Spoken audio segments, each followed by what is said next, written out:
day of Christmas, Moose brings to me horror host extraordinaire, the leader of the creature feature, Dr. Sanguinary.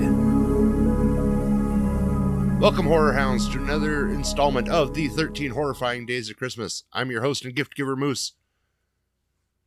Today, bringing you somebody that I could only aspire to be. This man has achieved what most of us only dream of.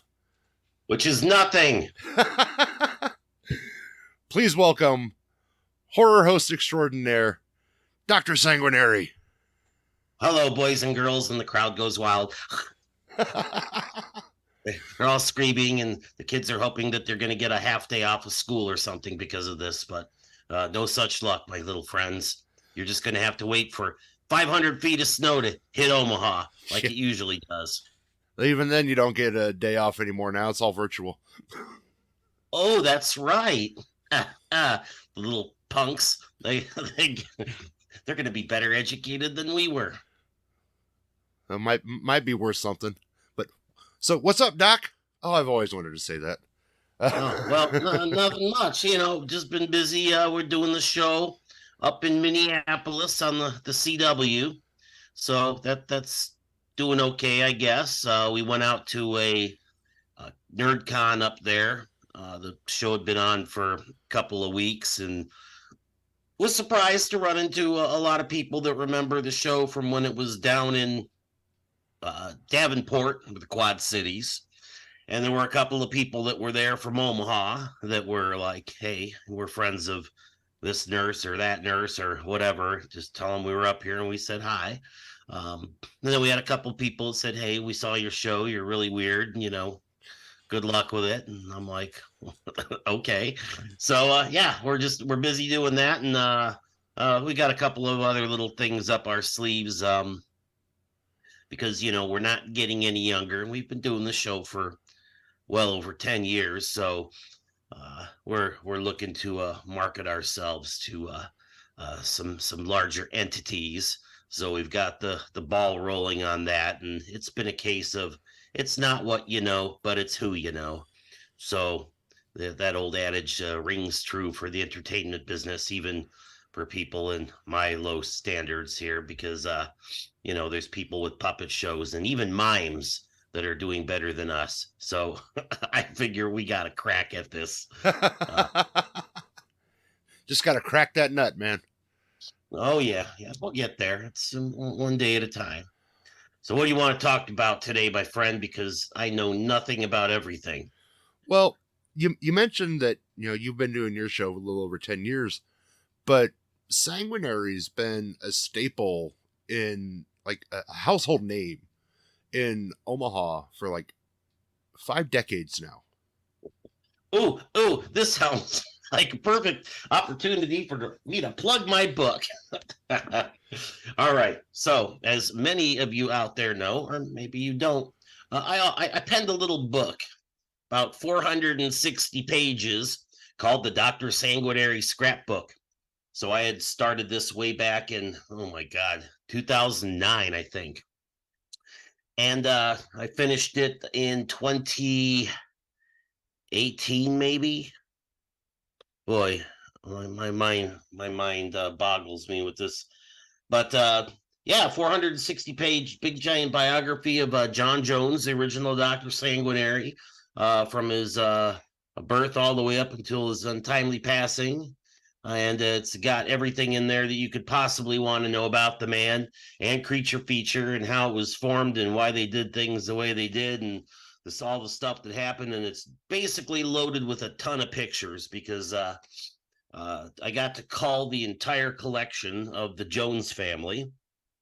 So basically scanned and took photos of every piece of memorabilia and every photo that they had. And there was quite a bit. And then I hit a couple libraries and a couple archives and stole all their junk too. And I was fortunate to also run into a lot of former coworkers of the original Doc, and they had some pretty massive collections of vintage photos and memories to share. So this book, I've got a lot of time and effort into it, and it is now officially going into its fourth pressing. This time I'm using a publishing company in Iowa to put this sucker together. I changed the cover on it, and this is fourth edition, or actually it's the third softbound edition, but the fourth edition overall.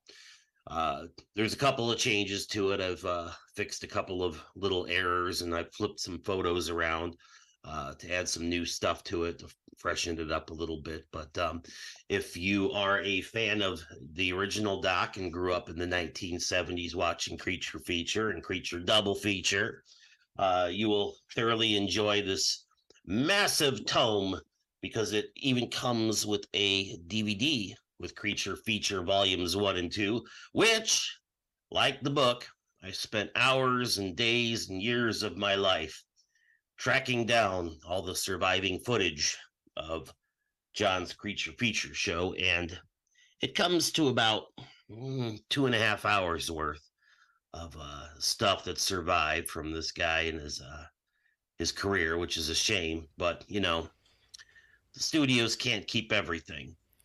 It's the problem with the stuff from like the 70s. It's a lot of good content, but like you said, it gets lost over time. Oh yeah, and it's, you know, if you were a fan of Ernie Kovacs, a lot of folks know that all his shows, the studio, they just put him on a barge and took him out to the past Statue of Liberty and dumped all the reels into the into the Atlantic Ocean. John was pretty good about keeping clips of celebrities or things that were on the show that just, you know, made him laugh. You know, whether it was a friend that he had on in an episode or a special guest. That stuff survived. There's a couple of complete episodes, which, you know, have got a lot of different folks from the station on it and whatnot. So I think it was stuff that was endeared to him, and he held on to that. I was told that, you know, getting stuff bumped down to another reel was always a pain in the butt at the station, because, you know, you're on company time and whatnot. So we're blessed to have what we have. And Jason Jones, the eldest of the Jones boys, he dug out some 8 and 16 millimeter films that he had found in his basement that he forgot he had. And so I developed all of those, and I will probably be releasing those as a little Christmas present on our website, creaturefeaturetv.com. We've got a YouTube page that links to that somehow. I very rarely go there myself, but I'm sure it's there. But we will put all these little found footage, little 18 or 8 millimeter and 16 millimeter reels up there for everybody to enjoy. There's some very interesting stuff there. There's a John as Doc at his first Ralston 4th of July parade, 1971. And the show started in February, so he was fairly new. He wasn't quite the household name. So here's Dr. Sanguinary sweating his lab coat off at the Ralston 4th of July parade and running around chasing people. They don't know who he is. He's having a lot of fun. He's handing out his little promo cards and trying to explain himself. Hey, watch my show, KMTV, and so forth. So that's kind of fun. And I've sweated it out at the Ralston parade many a time myself. So I felt the agony and ecstasy of all that. We've also got some clips of him at a with sound, but it's nothing. It's just music.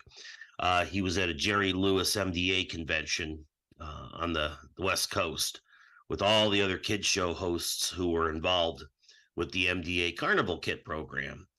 And John Jones, Doc Sanguinary, he was a very big gun in the Midwest with the MDA. He was up there. A lot of people, I don't think, realize how high up the ladder he was. But he was up there along with Calamity Kate out of Lincoln and I believe the Canyon Kid out of Sioux City, Iowa. Yes, Sioux City.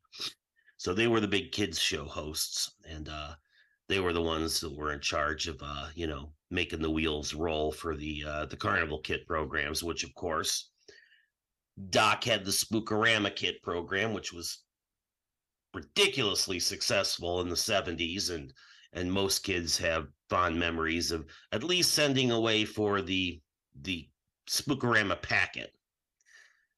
And then, they're like, oh, how to throw a haunted house in your garage. This is going to be fun. And then you open it up and there's just all this adulting stuff in there, forms and documents. And, it was a little bit overwhelming and it just didn't look as fun as, it might have been advertised on TV. And, you're like, Mom, Dad, I want to make a haunted house in the garage. And of course, parents are like, no, we don't got time for that. First, we got to clean out the damn garage. Yeah, exactly. So, yeah, I knew, I grew up in the 70s in Omaha. So, I know a lot of kids that would send away for the kit and just get it to cut the mask out or tape it to their folder at school or something. And I'm like, well, you got the kit. Why don't you just have a stupid haunted house? I'll be Dracula for you. It was the 70s. It was, make your own kind of fun thing. Halloween was about making your own costumes, not going out and buying stuff, So, but anyway. So yeah, Halloween used to be a lot more DIY. Oh yeah, and my God, it used to be you were up all night, and I don't know. I just remember because we lived kind of sort of near the Offutt Air Force Base, so we were in a brand new subdivision where you had your big 2-story houses, and everybody in there were brass. They were like captains or majors or lieutenant colonels, that could afford to live in a subdivision like that. And trick or treat, man, it lasted until like 10 o'clock. Or later if it was on a weekend. You were out just running around, and it seemed like there were hundreds of houses, but you could go out with a pillowcase and it would come back jam packed. Yeah. And things, I realize times have changed, and as I tell everybody, I'm like, kids have a lot of stranger danger because they carry around their phones. And their cell phones have unlimited naked ladies. It has these produce guys showing them pictures of eggplants and all this other stuff. And all I had to worry about when I was a kid was looking out for the guy with the beat up panel van, late at night. I say we just had to look out for the guy offering us candy from the van. Yeah, it's like, hey kid, I got Star Wars inside my van. You do not. Yeah, I do. R2-D2's in there. Oh, so that's all had to look. That's all we had to look out for back in the day. Yeah, it's interesting to see how much Halloween itself has changed. You see a lot more of like neighborhoods coming together and doing like almost block party trick-or-treating, as opposed to just you hit a neighborhood and you go to the houses. It's like communities coming together and almost doing safe trick-or-treating, but still outside. I think one of my first gigs, I won't say it was unpaid because, but I had a fellow call me up and what's the name of that neighborhood by West Roads, the rich People neighborhood, over by the West Roads Mall. Anyway, if you live in Omaha, you know what neighborhood I'm talking about, because it's the neighborhood that everybody goes to in Halloween. If they're underprivileged or whatever, they put all the kids on the buses and they bring them out to this neighborhood with all the big giant houses and all the rich folks and the full-size candy bars. Exactly. So I got a call from one of these dudes. I think he was a dentist or an optometrist. He was in the medical profession. He said, "Hey Doc, you want to come out and hand out candy to the kids?" And he wasn't kidding. He had cases of full-size candy bars. And I'm like, okay, this is cool. And so I'm like, no, you don't have to pay me or nothing for it. I'll do it. It sounds like fun. So I get there and he's like showing me, he's like, yep, got these big full cases of, Milky Ways. I got these big full cases of Snickers. And I go, oh, and I got this fridge just loaded with beer and not the cheap stuff. So I was like, all right, buddy, you're my best friend in the whole wide world. This is going to be an awesome Halloween. And we had fun. I will tell you. Candy and beer, you can't beat it. Yeah, this year I was like looking around and like they do the things where you go into a parking lot, I guess, and you line up all the cars and the trunk or treat. Yeah. So the kid, I'm like, wait a minute, trunk or treat? Wait a minute. Back in the 70s, if you saw an open trunk, you went around it because that's how little Timmy disappeared. So yeah, we were always told don't approach strangers in cars with candy, and now we encourage it. It's whatever. It's all going to come around again someday soon, but so we tend to overcorrect. But it's like those were different days. Even getting back to our creature feature topic and the original John Jones and the MDA and stuff.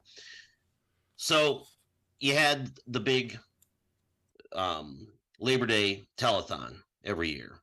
So the kids, you could do Spookorama, but the kids were encouraged to do some kind of activities, whether it be at school or at home or whatever, to, raise some money, because your objective was to try to hit that $20 or $25 mark with your donations so you could bring them to the fishbowl and get that coveted creature feature Dr. Sanguinary t-shirt that he'd give you for bringing in, $25 worth of stuff.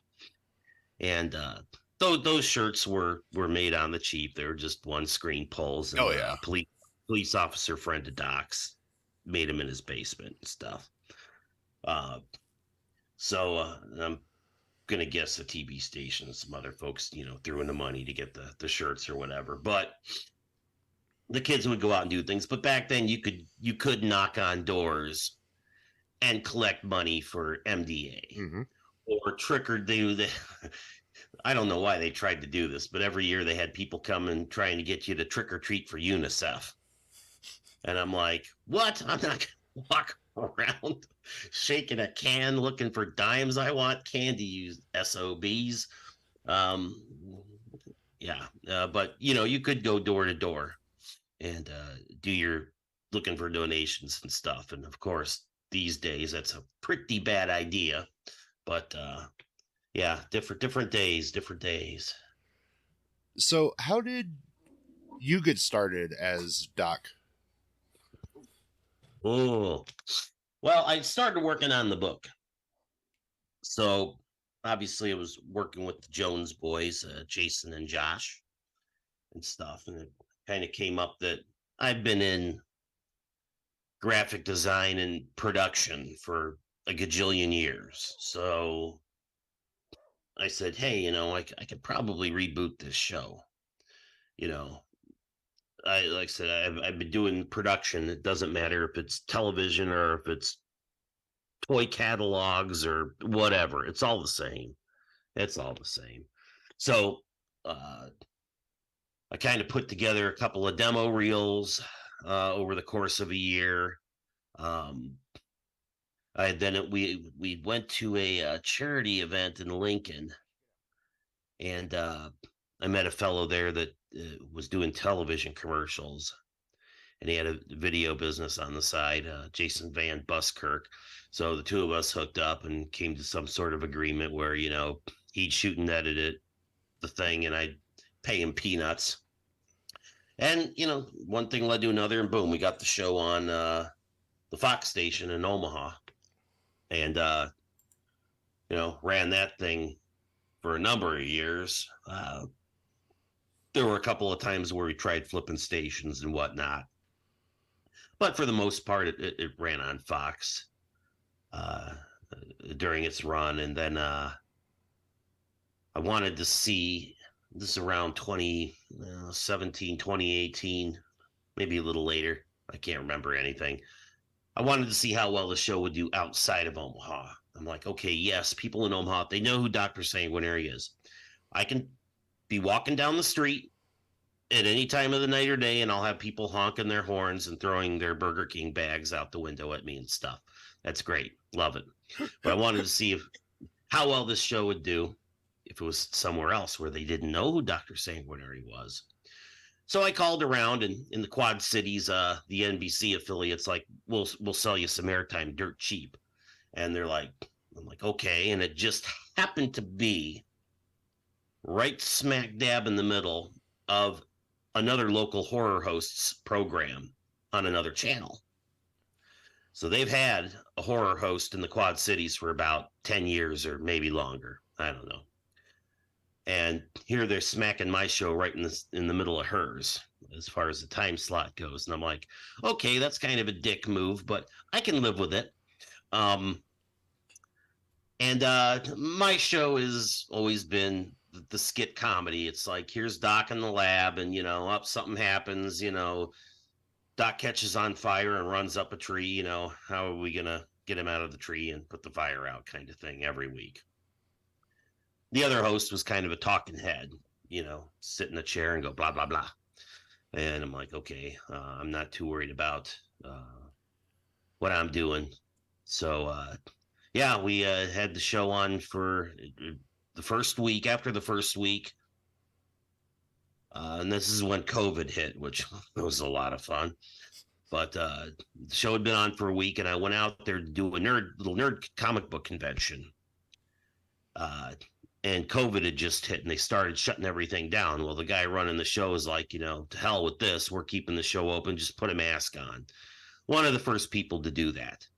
And yeah. I'm like, yeah, I see the logic in that. That's fine. As long as everybody's got a mask on, we're not exchanging bodily fluids in some way or another. We're good.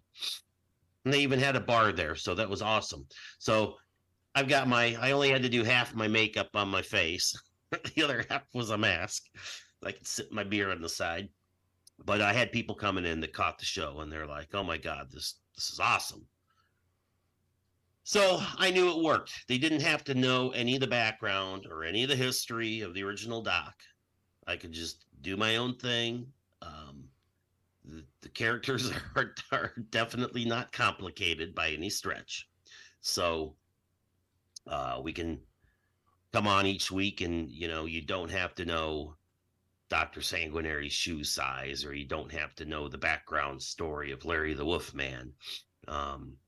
So it worked out well. So we're trying the same deal up in Minneapolis now, but we've eliminated the movie to a degree. We're not a hosted horror show anymore. We've gone to a straight up comedy format. So we're a half-hour comedy show. You get your, 20 minutes of Doc's continuous sketch comedy, but then we throw little things in there. So we've got some little independent horror shorts coming in from a number of different people. We've been airing some of those old Dr. Sanguinary Film Fest 8mm movies that the kids made in the 70s. We've been just tossing those in there because those are a lot of fun. I put the call out, far and wide on social media. Hey, if you've got a horror short or, something stupid that you did that's about 3 to 5 minutes, I want it. I'll put it on TV. So, of course, I've got plenty of people that are interested. So it's just a matter of getting all these forms out for them to sign and whatnot. And of course, I have to censor everything because we're on broadcast television. So all the naughty words and any of the boobies have to be, fuzzed out or blocked out or whatever. And I have been learning a lot about this because apparently there's a lot of things you can get away with now, at least now on broadcast television, that I wasn't aware of. Like you can have a woman with no bra on and a very, very tight shirt. That's not a problem anymore. And you can have a, let's see, like I sent them a little something that I did, and I put some little little TV 14 boxes over the naughty bits. And they didn't have a problem with when the female character was looking directly at you with the boxes over her goodness. But the minute she turned sideways, apparently side boob is absolutely verboten on broadcast television. Weird. Yeah, so I had a couple of conniptions about that. I'm like, side boob, really? Really? Now, because I remember now under boob is fine because I'm a Star Trek nerd, and if you remember Deep Space Nine, they had a couple of these alien waitresses working in Quark's bar, and there was one that was kind of like a lizard chick, and she had this underboob top where the bottom of her boobs were hanging out of it. That was fine, but it's the side boob that they have problems with. That is so weird. Yeah. So yeah, hopefully something will happen in the next year where we might be on a different viewing format where we don't have to worry about that as much. So yeah, we'll see what happens. But yeah, it's been a little bit of a learning curve how things change. Of course, some of you remember George Carlin, and what was it, the 12 or 13 words you can't say on television? Say it started with 7 and just started progressing. Yeah. Yeah. So I have to keep up with that now, which is always always a real treat. But we do bleep everything out, and so far it's been pretty good because we've got the F-bombs, we've got the S-bombs, whatever bombs you could think of, but we bleep them, but there's enough of the consonant to start it off with that you know what we're saying. So it's nothing that you haven't heard from your father 5,000 times. It's just got to bleep it. So what was it about the creature feature that, like, because I know for me, watching creature features growing up, it always felt like a mix of like the Three Stooges, and then you'd get, a horror movie, and it was I got the warm fuzzies every time I watched, would watch something. So what was it for you that drew you to the creature feature itself? Oh, that's difficult. Well, I started watching these things when I was like beyond little.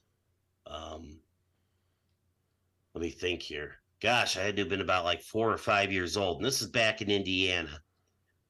My grandfather had been over, and what he would do is he'd wake me up at about midnight on Saturday nights, so I would watch wrestling with him on one of the stations, and this is 1971 or 72.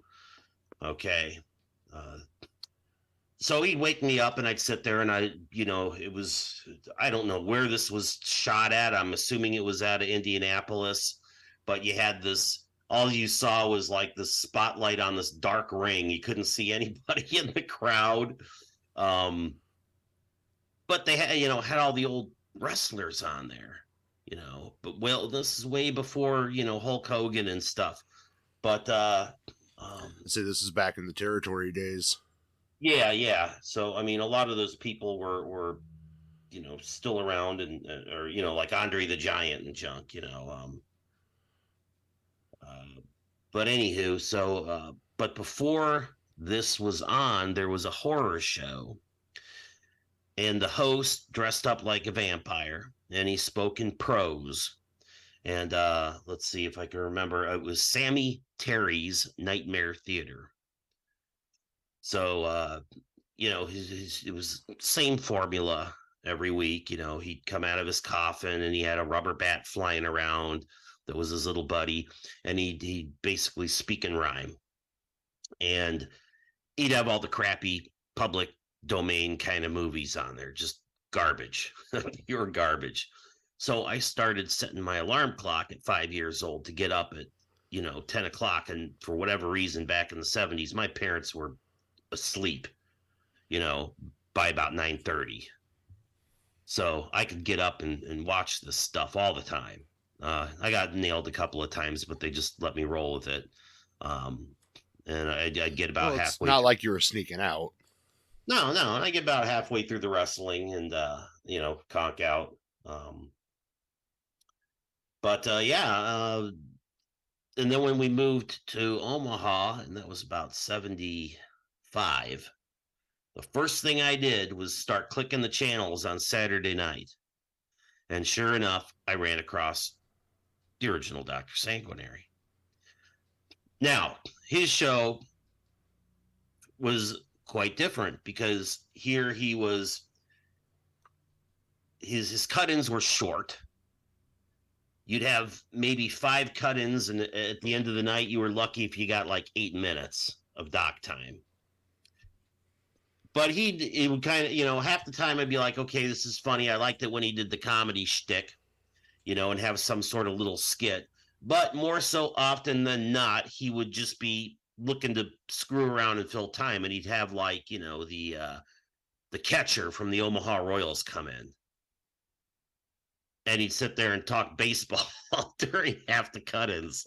And I'm like, I don't want to hear about this stinking local baseball team and this guy. I don't know who he is. I could care less, I'll go see him when somebody has a birthday party there.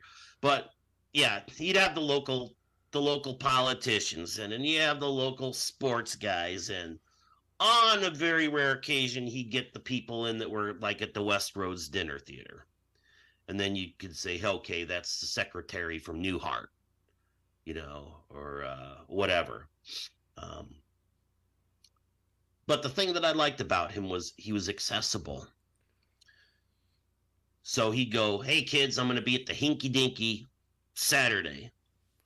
Bring $1 for muscular dystrophy. And, so I'd be like shaking my parents. You got to take me to Hinky Dinky. I got to see Doc. Take me. And, you go see Doc and you get in line. And it was always fun because half the kids in this line would be crying. Like, when you're a little kid and you go to see Santa Claus, and there's always the kid that cries when they get anywhere once you start getting closer and closer and closer and closer, then you can just see them. The terror comes into their eyes. And then by the time they get to Santa Claus, they start crying. Same deal with Doc. And, at this time, I'm like, what, 8 or 9. And I'm like, good grief, I'm like, kid, why are you crying? He's a guy that works at the TV station. Hello, But you drop your $1 in the fish tank, little fishbowl thing, and then he'd autograph a card to you, and you'd be like, "Oh, this is cool." And then if your parents had a camera, they'd take a picture and stuff. But it was cool. It was like it was 5-10 minutes of joy, childhood joy, just waiting in line to meet your little local TV hero and say hi to him. Now, me, I was a bit of a jerk because I would bitch. So I'd be like, I'd get up there because, I'm watching this show every week and I'm trying to study and figure out the programming on here. Because I was at that age where I loved monster stuff like you wouldn't believe. When I got an allowance or somebody gave me birthday money, we'd go into Bellevue, Nebraska, downtown, and there was a hobby shop. And I'd get me one of those really cool big boxed Aurora monster model kits. Ooh. It had glow-in-the-dark pieces. And those things kicked ass. And I had them all, Godzilla and the Witch and the Hunchback of Notre Dame and Dracula and Frankenstein and the Forgotten Prisoner, Skeleton Dude. And I mean, the list went on. I love that stuff. And so I'm watching Creature Feature and I'm like, okay, well, let's see. Here we have the Universal Mummy. Okay. And then we got Attack of the Hamster People. What the fuck is this? Oh, I said a naughty word. And then the next week it would be Werewolves in Love. Or I'm like, what the hell is this? And then I'm like, you go on and it would be, you get one good Universal movie, and then you'd have to sit through like 8 pieces of crap. And I mean, this was garbage that I wouldn't even run, because working on this book, going through all these old TV listings, there's movies I haven't even heard of.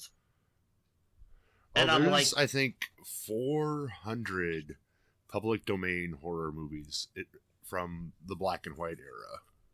yeah, and there's just junk in there that Attack of the Cheetah Man. I'm like, what the hell is it? I've never heard of the Cheetah Man in my entire life. Where are they getting this garbage from? And I've got a couple of these big box DVD sets, 500 monster movies on one DVD. Oh boy, this is going to be good. But there's stuff on there that they were showing that I have never heard of and can't find. But anywho, so I'm studying this going, okay, this is crap. I want to see better junk. So whenever I go to see him at one of these appearances, I'd be like, hey, Doc, last you showed one Godzilla movie, and I know there's more than one out there, but then we have to sit through all this werewolf crap. What's all with all these crappy werewolf movies? Where are they all coming from? And I just remember it was a Saturday, about 5:00 in July. Could have been August. I don't know where Doc was earlier, but I think he was outside, and half his makeup had already sweated off, and he just looked like he was melted. And I'm in line, and I'm just like, what is it with these werewolf movies? And he's signing the card, and he's looking at me. He's like, kid, I don't buy the movies, okay? He's like, if you want to complain, you got to call the station, and you got to talk to this guy. He's the one that gets these movie packages. I got nothing to do with it. He's like, so you call him up and you complain to him. And I'm like, okay, I will. Now, as an adult, and having worked on this book, little did I know, usually when Doc Jones went on all these little afternoon or whatever autograph signing things, he always had beer in the trunk of his car. And apparently he would, make sure that he was in a proper mood before going on a lot of these meet and greets. So I'm like, yeah, so that's how he could put up with 200 screaming kids. Yeah, I'd probably need to slam down a couple of brewskis myself to deal with that. So it just makes the memories fonder knowing that. Because yeah, he'd be out at, he'd go work the carnival or something all day, and then he'd go make a stop. He'd try to make 2 or 3 stops during the course of the day on his way home, to, I guess, maximize his costume or whatever.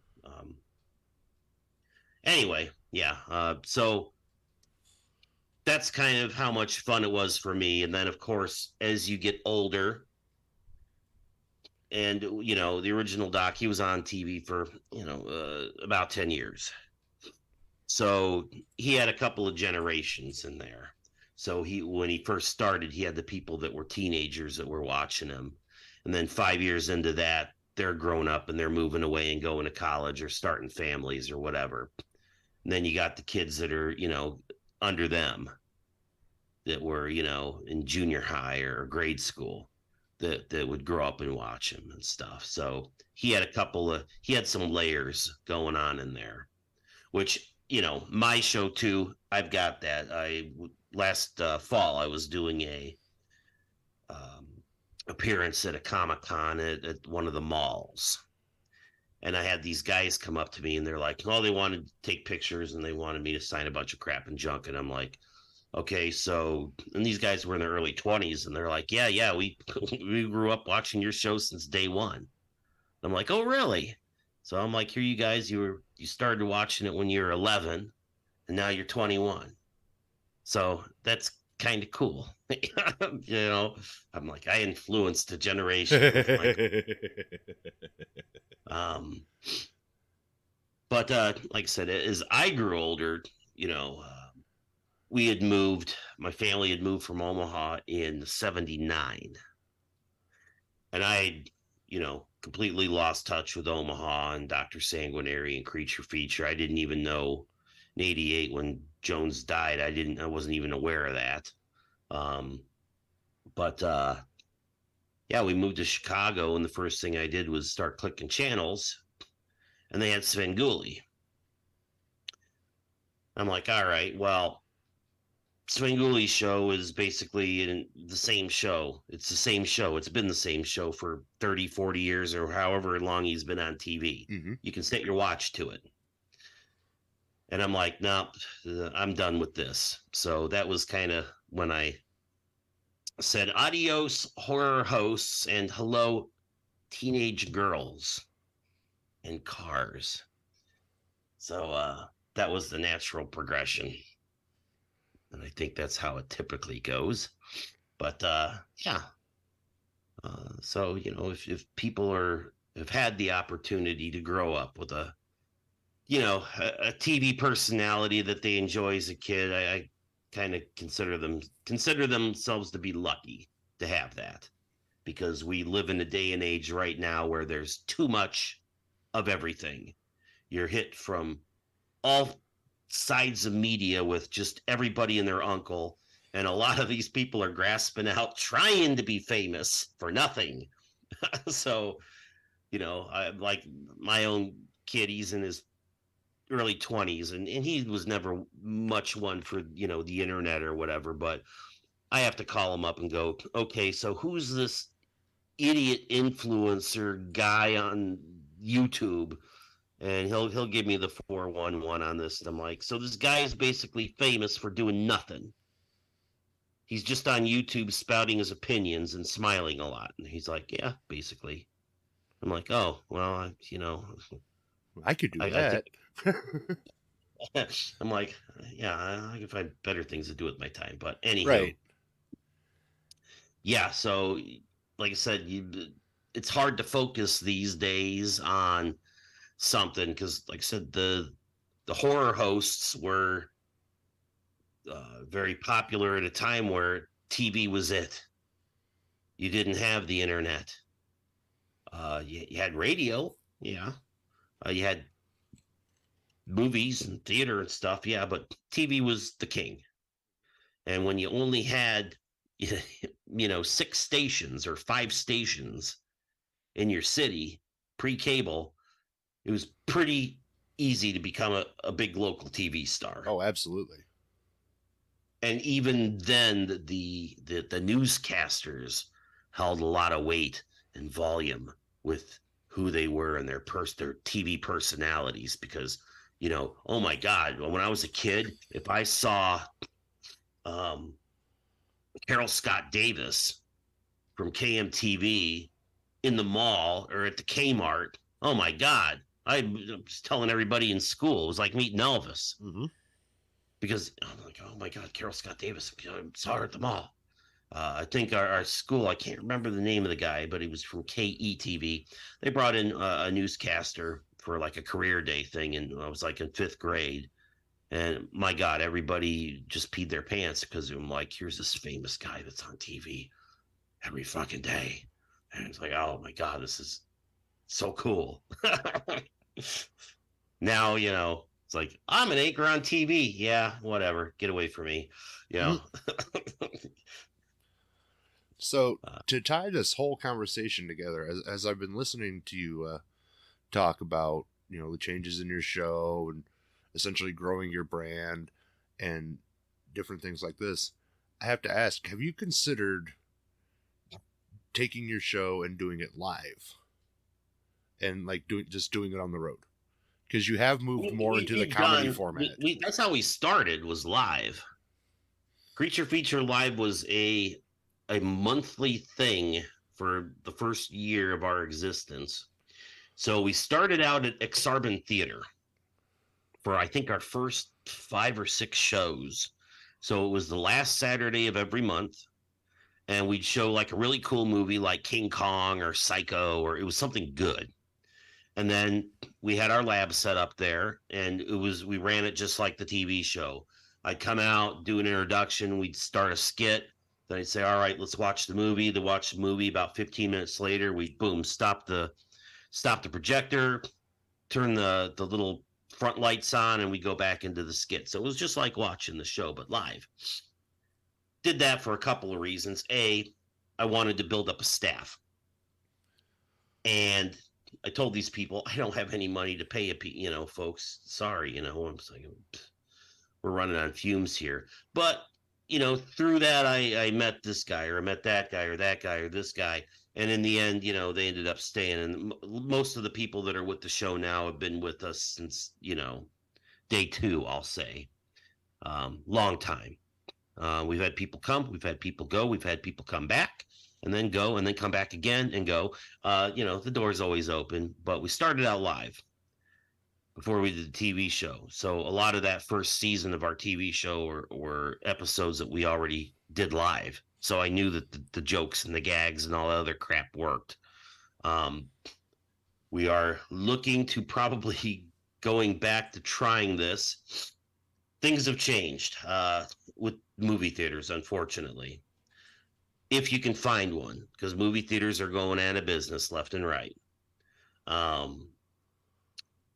But we're looking to do something with with a drive-in theater there in Nebraska, and I'm looking into one up in Minneapolis as well, because we managed to get our hands on something called a switcher, which is a big electronical board unit thing that they use in television. And we found out that we can very easily run this into the digital camera systems at these drive-in theaters. So we have control over everything. We can put graphics in. We can, key in graphics and make them pop up on the screen. We can flip between 2 different cameras, and the digital camera playing the movie. We can do all sorts of crazy stuff with it. So this theater that we'll be looking to work with next year, we're looking to do something with them. So that ought to be fun. I think they're, I'm trying to remember the name of Quasar. Yep. The Quasar Drive-In. So I know my manager talked to him, I think last week, about doing something. So that should be fun. And then, of course, since we're outside, you got to have zombies running around and pretty nurses over at the snack shack and that kind of thing. So we'll do something silly with that. But I want to see what we can do to do this interactive creature feature show at a drive-in, because got a lot of room to run around. We can make a lot of mess outside. The movie theaters, unfortunately, we used to do a lot of creature feature lives. The last batch that we did were at the Marcus 20 Grand. And since then, they've gutted the theater, and like what used to be a 120 seat theater is now less than 60 seats, and it's all those comfort lounging things, recliner, lounger, bed, chair, whatever's. It's nice to play to 60 people, but it's better to play to over 100. Oh, absolutely. If I'm going to put forth the effort. But they still do have beer at the theaters, which is really nice. So the dynamics have kind of changed with the indoor theaters. And I'm really sad that they got rid of the Dollar Theater there in Omaha. Because we did a creature feature live thing, kind of, sort of. We brought in Michael St. Michael's for the movie The Greasy Strangler. Yeah. Which we showed over there at the Dollar Theater, and that was perfect. I mean, it looked like 1970s in there, and we didn't have to charge an arm and a leg for tickets or whatever, and the folks were really easy to work with. I think it was owned by the folks that own the Fine Arts Theater downtown. But yeah, they finally killed that, which is a shame because I know a lot of folks who do independent movies, and that was always a really good place for these folks to screen their independent movies. Um, Now you're stuck with Alamo and the big chains and whatnot, and they're gonna poke you, Hmm. and that does not make it fun. Bottom line. So I think we're doing what we're doing and looking towards doing some sort of live thing, interactive thing at the drive-in. That might be the way to go. Um, as long as the zombies don't get any blood on people's cars, I think we're good. Oh yeah. So So, before we wrap this up, where can listeners keep up to date with Creature Feature and get their hands on a copy of your book? oh, that's easy. So, we are on Facebook. That is our primary social media. So, Dr. Sanguinary's Creature Feature, right there on Facebook. We do have a website. It's creaturefeaturetv.com. Creaturefeaturetv.com. Every Sunday, we put the new episode of Creature Feature that has been airing up in Minneapolis. So it doesn't matter where you are in the world. You don't have to be in Minneapolis to watch the show on Saturday. You can watch it on Sunday on our website. And we kind of backlog it so you can watch like the past 3 episodes or something like that. There's a merch page on there. It varies. I think the only thing we've got up there now is like glow in the dark t-shirts or whatnot. But I've got the book coming out. Hopefully, should be done sometime in December. So I'm just going to say it'll be out in January. And then I've got some plushy dolls that I'm working with a vendor in China. I'll be about 10 inches tall. If they can put a little dog squeaker in them, that would be awesome because then pit bulls just tear the shit out of them to get the squeaker out. So we'll have plushy dolls, and then I'm working with a really kick-ass artist. We're going to have some posters coming out. This guy is just blowing this thing out of the water. So I've got a Doc and Nurse Lily poster. It'll be our first, and it'll be on really nice stock. These will be first class. So we'll have merch. And yeah, so just keep up with us on social media on the Facebook. Visit us on the website.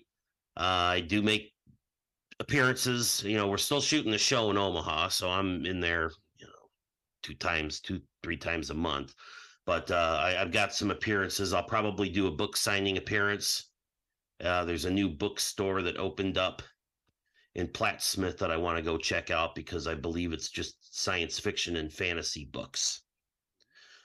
So I got to go check those guys out because that might be a good place to do a book signing. Then we got, I believe there's a Comic-Con at the mall in April of next year.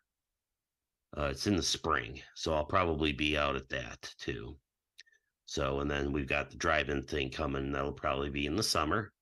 And yeah, and then whatever things I got cooking over up in Minneapolis. So once again, drive-in thing up there, the TV station, Nerd Cons, because we're on the internet.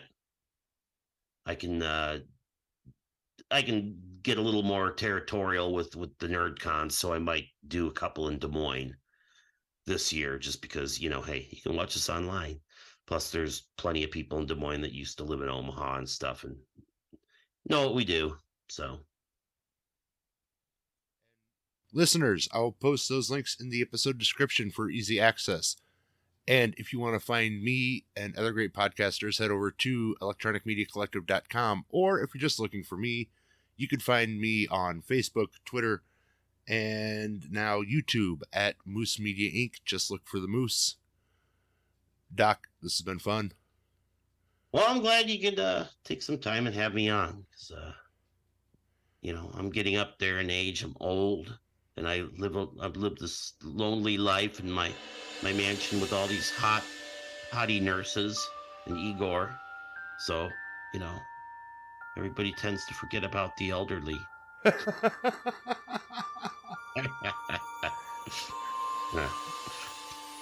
All right, my friend. Well, I will let you go. And like I said, once again, thanks for having me on, and for all you folks out there, tune in and watch my crap. And until next time, Horror Hounds, mash on.